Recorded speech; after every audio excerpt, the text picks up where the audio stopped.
Okay, getting a special voice, the last day of the calendar year. Parag Parikh, Chairman of Parag Parikh Financial Advisory Services, joins us right now on the show as well.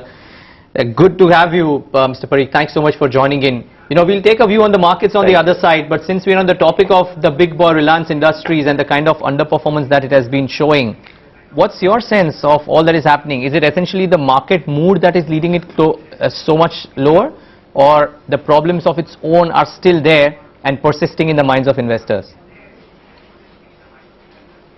Well, honestly, we don't track Reliance, Sure. but I can say you that just now when the market is in a bearish phase, any small news which are bad also take the stocks unduly low. So I think that's what is happening because the sentiment itself is weak. How much more downside would you give to the market from these levels, if at all, or what's the worst and the best case scenario that you would be penciling in for 2012? Well, I wouldn't like to hazard a guess. An astrologer can't do that much better. And, well, it's anybody's. Your guess would be as good as my guess. But are you more bearish right now, Mr. Parikh, looking at the current scenario? I mean, the question that really I believe Tanvir was trying to find out is to get a mood check going from you as to if we are at the current levels, do you believe that there will be more downside in the first couple of quarters, or you think that we pretty much at levels wherein we can start nibbling? Well, if you really ask me, I like these times because when times are bad, you get good chances to buy good opportunities. Opportunities are emerging in the markets. So I like these are exciting times. Now, where would the market go, up or down? I wouldn't know because that's not in my sphere of competence. But one thing I know, that good businesses today are available at attractive valuations, and that gives a good long-term investor an opportunity to invest. Okay, we'll talk about these opportunities with Parag Parikh as well. Mitesh and Ashwini are here for giving us advice on what levels to look forward to as well. Take a break and come back with more. Hear out a few market voices as they speak on the near-term and medium-term outlook for the market. Asia should be able to at least perform better compared to 2011. The reason is because in 2012, at least we see a couple of positive for the Asia. Interest rate cycle has peaked, and we see China, Indonesia, Thailand all cutting interest rate. On the top of that, we also see Asian governments start to rolling out the fiscal stimulus to combat the sort of the negative impact from outside the region. So putting these two together, I think Asia stock market should at least on a relative basis perform better. If euro debt crisis deteriorate, euro should devalue against the dollar. In such a circumstance, I think the dollar will have a strong comeback, which also put pressure on the Asian currency. So putting this all together, I think next year we're going to see a much smaller appreciation, or even some countries' currency even have some depreciation pressure in Asia, at least next year. We like gold. I think this is a commodity which is kind of a currency if all the central banks to do the QE to save the economy, then the gold will appreciate. Copper, I think there is still a severe shortage of supply. I think we also, that's why we like copper as well.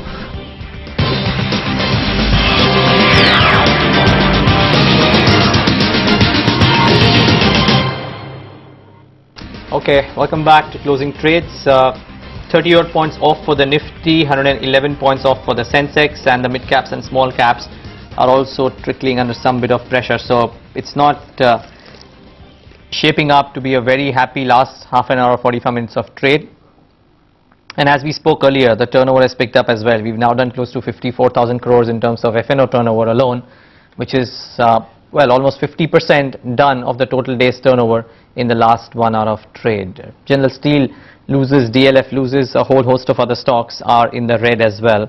So, well, some disappointment in the last 1 hour on the last trading day of the year. Okay, some mid caps, and Mitesh, I'll start with you first on how do you view some of these stocks. One is the one that we spoke about yesterday, IFCI. It's cracked another 6.5–7% after the last 15 minutes crack that we saw in yesterday's trade. And a couple of others include the Jindal Steel Group stocks, which Ashwini was referring to, JSW Steel in particular. And lastly, a word on Punj Lloyd, which is now sub 40. See, I think IFCI,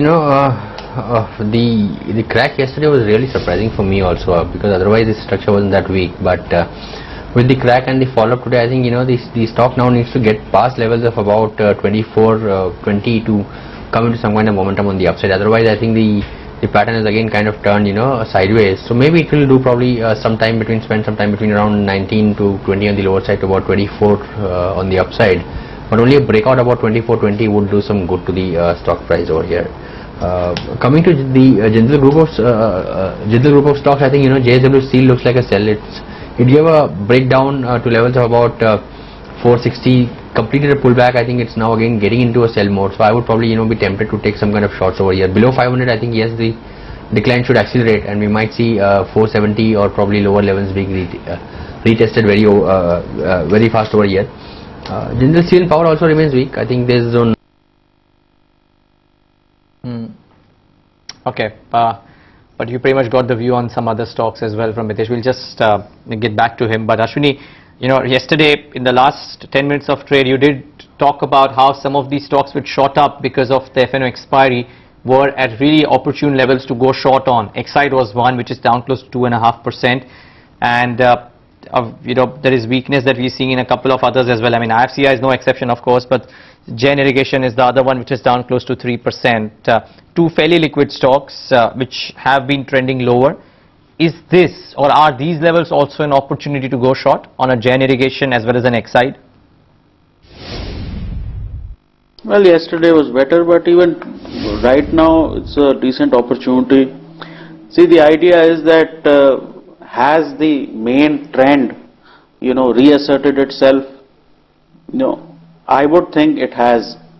So, if it has, then we should probably go short on all of the weaker stocks, and Jain Irrigation and Exide are no exceptions.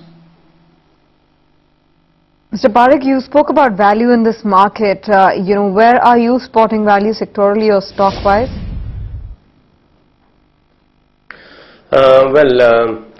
One is there are two ways of looking at a value. One is that the stock price has gone down drastically. Well, we don't look at it that way, but we believe that when the stock price has gone down and if the business fundamentals are good, then that's a value which is emerging. Like one very good stock we like is Axis Bank. It's been beaten down, and I think that's a good value emerging in that stock. Another good one would be a Gujarat Gas, an IGL, a Nokia, which has been always our favorite, IL&FS Investment Manager. Now we are really looking at these stocks because out of 7,000 stocks, we have a competency to look at a few stocks, and these stocks fall within our purview. So, Mr. Parikh, let's talk in greater detail about Axis, because the fear on the street really is how some of the banks could have rising NPA problems.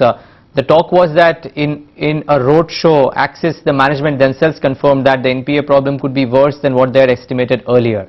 You don't think that if these figures come out worse than expected, then a whole host of these banking stocks, even though they have corrected quite a bit, could actually go down further? Yes, they can go down further. As I told you, that it's very difficult to say that how much a stock would go down. But Axis, HDFC Bank, these are one of the better, well-managed private sector banks, and that's why we like them.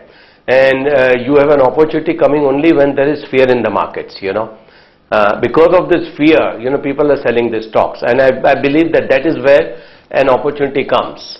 And of course, I'm not talking about buying any government banks and all which are listed, because there the fear is more of the NPAs, because of the subsidy problems, the loan waiver programs coming in, the elections coming in, so you don't know what can happen there. But I think Axis Bank is a well-managed bank, and such times only give you an opportunity to buy such stocks. Okay.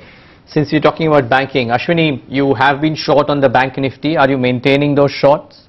And on any specific large cap stocks, would you initiate a trade in banking in particular? Well, clearly, most of these banking stocks, they've done with their rallies. I think State Bank and ICICI Bank were both higher. So, stocks are giving you opportunities to get short on them again. I think each time Bank Nifty breaks, 8,000 kind of levels, a more sense of weakness comes in. And now we are fairly close to the 7,800, 7,750 zone. And once that gets taken out, another leg of, weakness in banking should come in. See, right now, I often hear people that FIs haven't sold, so that is a great positive. Finally, when a market bottoms out, everybody has sold. So, whosoever hasn't sold is also likely to sell before this market finally bottoms out. So, chances are that the big banks are with, large investors, and that supply is still yet to come. Okay, gentlemen, stay on. Lots more to talk about. Let's take a quick break. We come back. Parag Parikh was talking about value investing. He highlighted some stocks, discussed them in greater detail, and whether or not these are opportunities to get into them. And of course, trading recommendations from our experts, closing strategies, all of that coming up in the next 30 minutes. Stay tuned. Well, the bond story has been a good one, and it's been the right one for the last 30 years. The bond markets have been quite clever in predicting the crisis and the continuation thereof into the Eurozone. But we also think that yields have run their course. In other words, the bond rally has been a good one. They're not a bad place to park if you continue to see uncertainty and volatility. But in terms of upside, we think we'll start to see stocks outperform bonds going into 2012. Commodities have had a good run. They've been very sensitive to the overall reflation trade, that risk-on, risk-off mentality, which has really been characteristic of the stock markets and capital markets in general. But we think commodities on the agricultural side, the soft commodities, will continue to do quite well going into 2012. Industrial metals will still be hostage not only to political developments, but also capital and economic cycle developments. They tend to be a speculative investment that follows, general risk increases in risk tolerance. But I think that we'll start to see oil will stabilize here at about 100 to a barrel. Gold, I think, has run its course as things start to stabilize on the Eurozone side. And then I think the industrial metals will just be lockstep with economic cycle.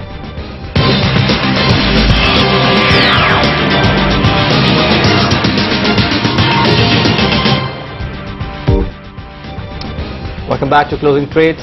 Still off 22 points for the Nifty, 0.5% for the Sensex, mid caps, small caps, lumbering along. Not too much deviation from what we are doing over the last 1 hour of trade. So no fun and games.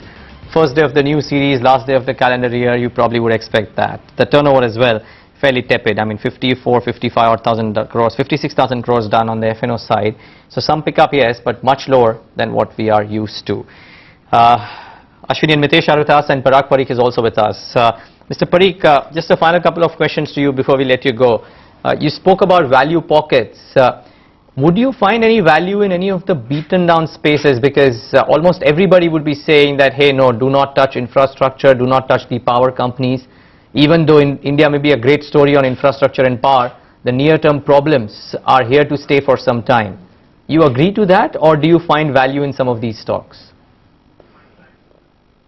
See, when I'm talking about value investing, it's not that you just look at a value because the price has come down. To do that, you have to understand that you get into the right businesses run by a very credible management, because you're becoming a minority shareholder. Then that business got to have certain good strengths like good patents, strong distribution network, good brand. Then the business has to have require least amount of capital. And it should have also least amount of debt also, because most of these infrastructure projects and all, they require too much of money. That's why the companies are always working for the creditors rather than the shareholders. Now we look at all these things and then come whether we like a good business or not, And then they think, when is a value emerging? Values don't emerge every day. It's only in certain bad pessimistic times when sentiments are very bad that the values emerge. And that's how we have to really look at it, because it requires a whole set of different thought process to go into before you start to identify a value. Yeah, but so, I mean, aside of the stocks that you mentioned, my question really was then, are you finding value in any of these spaces, say power or infrastructure, construction companies, capital goods? No, power and all, as I told you, power, infrastructure, all these companies, they require a huge amount of capital. Then they've got a big gestation period. So, from a value investment point of view, if I were to choose, I would not choose such businesses. That's what I mean. Okay, then one final word really. The theme and power and all the power and all the problems are not new. They were always there. But still, you had the markets going crazy in 2007-8 when everyone was chasing power and infrastructure. Sure. Okay. So then one final word, Mr. Parikh. The theme for 2011 probably was that a lot of people used to chase those consumption themes, not the conventional way of investing, but these stocks did extremely well for themselves for the better part of 2011, save maybe for December or November or the last 2 months really. Rich valuations for some of them, but the businesses seem to be showing growth.